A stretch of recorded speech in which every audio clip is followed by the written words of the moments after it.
ആറ്റുകാൽ പൊങ്കാലയാണ് ഏതാനും ദിവസങ്ങൾക്കകം വരുന്നത്.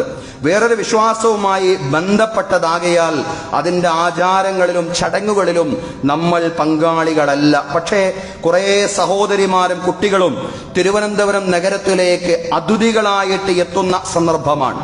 അവരുടെ ഏറ്റവും നല്ല ആതിഥേയരായിട്ട് മാറാൻ നമുക്ക് സാധ്യമാവണം. രണ്ടു കാര്യങ്ങളെ ചേർത്ത് വെക്കുകയാണ്: വലിയ ദൈർഘ്യമില്ലാത്ത ഒരു പ്രസംഗത്തിലെ വരികളും ഒപ്പം തിരുവനന്തപുരം നഗരത്തിൻ്റെ ഹൃദയത്തിലുള്ള പാളയത്തെ ആകാശ ദൃശ്യവും.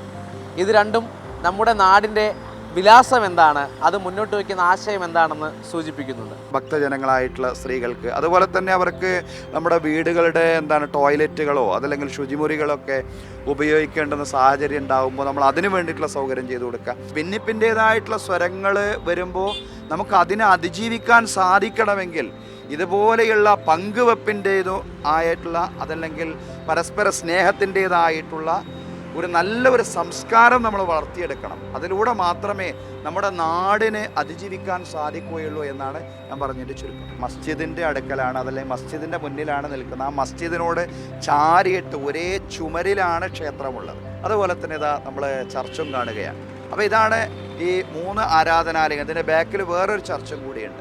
ഇങ്ങനെ ഈ 4 ആരാധനാലയങ്ങൾ തോളോട് തോൾ ചേർന്ന് നിൽക്കുകയാണ്. കേരളത്തിൻ്റെ കമ്മ്യൂണൽ ഹാർമണിയെ തലസ്ഥാന നഗരി പ്രതീകാത്മകമായിട്ട് അവതരിപ്പിക്കും. അതിൻ്റെ ഭാഗമായിട്ട് മാറാൻ നമുക്ക് കൂടി സാധിക്കുന്നു എന്നുള്ളതാണ് നമ്മുടെയൊക്കെ സന്തോഷം.